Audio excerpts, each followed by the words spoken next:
कितीही काळीकिट्ट झालेली ॲल्युमिनियमची कढई असू द्या, आतमधूनच नाही तर बाहेरूनसुद्धा कितीही लेअर काळ्याकिट्ट बनलेल्या असू द्या, फक्त 2 चम्मच तेल वापरून ही काळीकिट्ट झालेली कढई मी साफ करण्याचं आज चॅलेंज घेत आहे. आणि फक्त 10 ते 15 मिनिटात ही पूर्णतः लेअर ज्या आहे काळ्याकिट्ट झालेल्या किंवा कढईच्या मागे जो काळपट भाग झालेला आहे तो मी 15 ते 20 मिनिटात पूर्णतः साफ करून दाखवणार आहे. म्हणून जर तुम्ही व्हिडिओवर पहिल्यांदा आले असेल तरी व्हिडिओ पूर्ण पहा, आणि जर माझे जुने सबस्क्रायबर असेल तरीसुद्धा व्हिडिओ पूर्ण पहा. तुम्ही बघू शकता ही मी जी कढई तुम्हाला दाखवत आहे, कढई किती अशी काळीकिट्ट झालेली आहे. कढईचा बाहेरचा जो भाग आहे तो किती जळालेला आहे ते मी अगदी जवळून तुम्हाला दाखवलेलं आहे. आणि हाच भाग मी तुम्हाला पूर्णतः साफ करूनसुद्धा दाखवणार आहे. नमस्कार, मी प्रीती खंडार रेसिपीजमध्ये तुमचं अगदी मनापासून स्वागत करत आहे. आज आपण काळीकिट्ट झालेला कढईचा मागचा भाग कसा साफ करायचा ते पाहूया. त्याच्यासाठी बघा इथे मी 2 चम्मच एवढं तेल घेतलेलं आहे. आता हे जे तेल आहे ते तेल इथे मी या कढईला लावून घेणार आहे. अशा प्रकारे कढईला तेल लावून घेतल्यानंतर आपल्याला ही कढई अगदी 2 ते 3 मिनटं अशीच सोडून द्यायची आहे. 2 ते 3 मिनटं कढई सोडून दिल्यानंतर आता आपल्याला काय करायचं, तर आता आपल्याला गॅस चालू करायचा आहे. गॅस चालू केल्यानंतर ही जी कढई आहे ती कढई आपल्याला गॅसवर गरम करायला ठेवायची आहे. तर इथे बघा मी हे जे तेल वापरत आहे हे तेल जे आहे ते सरसूचं तेल आहे. त्याऐवजी जर तुमच्याकडे रॉकेल असेल तर ते सुद्धा तुम्ही इथे वापरू शकता. आणि इथे बघू शकता मी गॅसवर कढई अशा प्रकारे गरम करायला ठेवलेली आहे. अगदी आपल्याला पूर्णतः 10 मिनटं होईपर्यंत ही कढई गरम होऊ द्यायची आहे, जेणेकरून आपली जी कढई आहे, कढईला लावलेलं जे तेल आहे ते असं आग धरल्या जाईल. आणि आग धरल्याने काय होईल की कढईचा जो काळपट भाग आहे तो जळायला सुरुवात होईल. आणि तुम्ही इथे बघू शकता अगदी 10 मिनटं मी ही कढई पूर्णतः गरम करून घेतलेली आहे. आणि 10 मिनटानंतर तुम्ही कढईचे हाल पाहू शकता. कढईचे जे काळपट भाग आहे तो पूर्णतः जळालेला आहे. आता आपल्याला काय करायचं तर इथे एक चाकू घ्यायचा आहे. आणि या चाकूने किंवा जर सराटा असेल तर तुम्ही सराटासुद्धा वापरू शकता, पण मी इथे चाकूच घेणार आहे. आणि त्याने आपल्याला जो कढईचा जळालेला जो भाग आहे तो अशा प्रकारे घासणं चालू करायचं आहे. तुमच्या लक्षात येईल की अगदी चाकू आपण थोडा कढईच्या मागच्या भागाला घासायला सुरुवात केली की कढईचा जो जळालेला भाग आहे तो निघायला सुरुवात होते. खूपच सोपी पद्धत आहे. आणि कितीही वर्ष जुनी तुमची कढई खराब झालेली असू द्या, कितीही लेअर त्याच्यावर काळकिट्ट बनलेल्या असू द्या, अगदी ही जी मी टिप्स तुम्हाला सांगत आहे किंवा जे मी आज चॅलेंज घेतलेलं आहे त्यानुसार जर तुम्ही कढई साफ केली तर कितीही काळकिट्ट झालेली कढई असू द्या, कितीही खराब झालेली कढई असू द्या, कितीही जुनी कढई असू द्या, ती अगदी साफ होण्यास मदत होते. तर तुम्ही ते बघू शकता. अगदी मी थोडं थोडं असं घासायला सुरुवात केलेली आहे आणि जो काळाकिट्ट जमलेला जो थर आहे तो अगदी सहज निघण्यास सुरुवात झालेली आहे. तुम्ही इथे बघू शकता. कढई घासताना आपल्याला कढई घासण्यासाठी एका हातामध्ये सांडशीचा वापर करणे खूपच आवश्यक आहे, कारण की कढई आपण खूप अशी गरम करून घेतलेली आहे. तुम्ही इथे बघू शकता अगदी चाकूने मी थोडं थोडं घासत आहे आणि कढईचा मागचा जो किट आहे तो अगदी सहज इथे निघत आहे. मी याच्या आधी ॲल्युमिनियमची कढई कशी साफ करायची हा व्हिडिओ टाकलेला होता. त्या व्हिडिओला तुम्ही भरपूर असा प्रतिसाद दिलेला आहे, कारण की माझा तो व्हिडिओ व्हायरल गेलेला आहे. आणि त्या व्हिडिओमध्ये मला बऱ्याच माझ्या मैत्रिणींनी कमेंट केलेली होती की ताई, कढईचा आतमधला भाग साफ करण्याची तुम्ही सोपी पद्धत दाखवलेली आहे, पण कढईच्या मागे चढलेला जो किट आहे किंवा जो काळपटपणा आहे तो कसा काढायचा ते सुद्धा आम्हाला सांगा, किंवा तो सुद्धा व्हिडिओ तुम्ही बनवा. म्हणूनच मी आज स्पेशली त्या मैत्रिणींसाठी, किंवा माझी जी ही कढई आहे ती मागच्या भागाने खूप अशी खराब झालेली होती आणि ती मला साफ करायचीच होती, म्हणून मी हा व्हिडिओ तुमच्यासाठी बनवत आहे. जर तुम्ही तो व्हिडिओ पाहिला नसेल तर त्याची लिंक मी डिस्क्रिप्शन बॉक्समध्ये नक्की देणार आहे. आणि जर तुम्ही माझ्या या चॅनलवरती पहिल्यांदा आला असाल, चॅनलला सबस्क्राईब केलं नसेल तर सबस्क्राईब करायला विसरू नका. आणि जर तुम्ही याच्या आधी चॅनलला सबस्क्राईब केलं असेल तर तुमचे खूप खूप खूप असे धन्यवाद. मला हा जर व्हिडिओ थोडा जरी महत्त्वाचा वाटत असेल तर जास्तीत जास्त शेअर करा. चॅनलवरती नवीन असाल, सबस्क्राईब केलं नसेल तर नक्की सबस्क्राईब करायला विसरू नका. आणि तुम्ही इथे बघू शकता किती असा सारा किट या कढईचा आपण काढून घेतलेला आहे, पण तरीही या कढईवर भरपूर असा किट किंवा भरपूर असा जळालेला भाग शिल्लक आहे.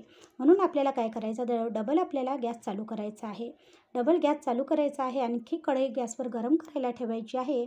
आणि अगदी 10 मिनिटे आपल्याला ही जी कढई आहे ती आणखी गरम करून घ्यायची आहे. याने काय होईल की जो आणखी राहिलेला जळालेला भाग आहे तो आणखी जळण्यास मदत होईल. आणि आता 10 मिनिटं पूर्ण झाल्यानंतर आपल्याला गॅस बंद करायचा आहे आणि आणखी आपल्याला जो राहिलेला किट आहे तो चाकूने अशा प्रकारे काढून घ्यायचा आहे. तुम्ही इथे बघू शकता अगदी सहज हा जो किट आहे तो निघायला सुरुवात झालेली आहे. म्हणजे आपली जी पहिली लेअर आहे ते पूर्णतः निघालेली आहे, पण आणखी 1 ते 2 लेअर याच्यावर जळालेल्या राहिलेल्या आहे. म्हणून आपल्याला इथे गॅसवर आणखी कढई गरम करून घेणे खूप आवश्यक आहे. तुम्ही इथे बघू शकता, पहिली कढई बघू शकता आणि आत्ताची कढई बघू शकता. किती सारा कीट मी या कढईवरचा अशा प्रकारे चाकूने घासू काढून घेतलेला आहे. अगदी सहज या चाकूने हा जो कढईचा कीट आहे तो निघण्यास मदत होते. तुम्ही इथे बघू शकता. मी आज तुमच्यासोबत चॅलेंज लावले आहे की कढईचा कितीही काळाकिट्ट भाग असू द्या, तो मी तुम्हाला साफ करून दाखवणार आहे आणि ते मी तुम्हाला करूनच दाखवणार आहे. तर इथे बघू शकता, डबलसुद्धा मी ही कढई जी आहे ती अशा प्रकारे पूर्णतः चाकूने घासून घेतलेली आहे आणि भरपूर असा याच्यावरचा जो काळा भाग आहे तो मी काढून घेतलेला आहे. तिसऱ्यांदासुद्धा मी गॅसवर कढई गरम करायला ठेवणार आहे, कारण की कमी जास्त 3 ते 4 लेअर अशा याच्यावर काळाकिट्ट भाग जमलेला होता आणि तेवढा जाळण्यासाठी मला 3 ते 4 वेळा ही कढई गरम करणे खूप आवश्यक वाटत आहे. म्हणून मी इथे आणखी तिसऱ्यांदा ही कढई जी आहे ती इथे 10 मिनिटे आणखी गरम करून घेतलेली आहे. पूर्णतः कढई गरम करून घासण्यासाठी मला इथे 25 मिनिटे पूर्ण लागलेली आहे. आता 10 मिनिटं पूर्ण झाल्यानंतर तुम्ही कढई बघू शकता. आणखी एक वेळा मी चाकूने जो राहिलेला जो कीट आहे किंवा जो राहिलेला जळालेला भाग आहे तो मी अशा प्रकारे काढून घेत आहे आणि भरपूर हा जो काळपट भाग आहे तो निघून गेलेला आहे आणि फक्त 1 लेअर काळपट भागाची या कढईवर शिल्लक राहिलेली आहे. तुम्ही बघू शकता, अगदी जे ॲल्युमिनियम असतं ते या काळपट भागामधून आपल्याला दिसत आहे. म्हणजे आपली जी कढई आहे ती भरपूर अशी साफ झालेली आहे. आता आपल्याला काय करायचं आहे, तर आपल्याला काय करायचं की जो राहिलेला काळपट भाग आहे किंवा थोड्याभूत जे जडलेला याच्यावर लेअर आहे त्या चाकूने अशा प्रकारे काढून घ्यायचे आहे. चाकूने हा लेअर पूर्णतः निघाल्यानंतर तुम्ही ही कढई बघू शकता. जी मी कढई सर्वात आधी तुम्हाला दाखवलेली होती आणि जी कढई तुम्ही आत्ता पाहत आहात त्या कढईमध्ये किती फरक आहे. किती सारा असा कीट तुम्हाला या पेपरवर दिसत आहे आणि एवढा कीट मी पूर्णतः 2 चम्मच तेल कढईला लावून मी कढईवरचा जो कीट आहे तो पूर्णतः जाळून घेतला. आणि आता बघा, इथे मी सरसूचं तेल वापरत आहे. सरसूचं तेल नसेल तर तुम्ही तुमच्याकडे असेल तर रॉकेल वापरू शकता. जर रॉकेल नसेल तर घरामध्ये कोणतंही तेल असेल ते तेलसुद्धा इथे तुम्ही नक्कीच वापरू शकता. आता जो कढईच्या वर चढलेला जो काळपटपणा आहे तो सुद्धा आपण चाकूने अशा प्रकारे काढून घेणार आहे. कारण की जो काळपटपणा आहे तो कढईच्या आतमध्येच नाही, कढईच्या बाहेरूनच नाही, तर कढईच्या वरचा जो लेअर असते त्याच्यावर सुद्धा चढलेली आहे. म्हणून आपण चाकूने अशा प्रकारे सगळी कढईवरचा जो थर आहे तो अशा प्रकारे काढून घेणार आहे. तुम्ही पूर्णतः पेपरवर कीट बघू शकता, किती सारा असा कीट तयार झालेला आहे. आता इथे आपल्याला काय करायचं, तर आपला हा पूर्णतः कीट काढून झाल्यानंतर किंवा पूर्णतः जळालेल्या ज्या लेअर आहे त्या निघाल्यानंतर आता आपल्याला प्रत्येकाच्या घरी उपलब्ध असलेला किंवा प्रत्येकाच्या घरी नसेल तर दुकानात उपलब्ध असलेला साइन पेपर इथे घ्यायचा आहे. कारण की आता आपल्या जो कीट जो होता किंवा जो कीटची जी लेअर आपल्या कढईवर जमलेली होती ते तर पूर्ण निघालेलीच आहे. पण आता आपल्याला जो काळपटपणा कढईवर राहिलेला आहे तो साफ करायचा आहे आणि त्याच्यासाठी इथे आपल्याला लागणार आहे साइन पेपर. आणि मी इथे हा साइन पेपर घेतलेला आहे. साइन पेपर घ्यायचा आहे आणि साइन पेपरने आपल्याला ही जी कढई आहे ती बघा अशा प्रकारे घासायची आहे. जशी जशी तुम्ही ही कढई साइन पेपरने घासाल तसा तसा जो काळपट भाग आहे तो पूर्णतः निघायला सुरुवात होते.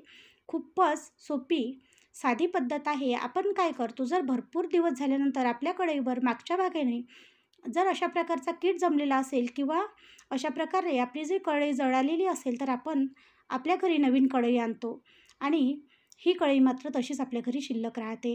पण आपण जर अशी पद्धत वापरली तर आपली कढई कितीही काळपट झालेली असू द्या, कितीही खराब असू द्या, पूर्णतः साफ करण्यास मदत होते. आणि अशा प्रकारे मी साइन पेपरने हा जो कढईचा मागचा भाग आहे तो पूर्णतः घासून घेणार आहे. साइन पेपरने घासल्याने काय होणार, तर राहिलेले जे आपल्या कढईवर डाग आहे किंवा जो काळपटपणा आपल्या कढईवर जमलेला आहे तो पूर्णतः निघण्यास साइन पेपर इथे मदत करते. तर कोरड्या कढईवर आपल्याला अशा प्रकारे हे साइन पेपर घासून घ्यायचं आहे आणि पूर्णतः साइन पेपर कोरड्या कढईवर अशा प्रकारे घासून झाल्यानंतर आपल्याला काय करायचं आहे, तर आता आपल्याला ही कढई जी आहे ती आतमधून सुद्धा अशा प्रकारे घासून घ्यायची आहे.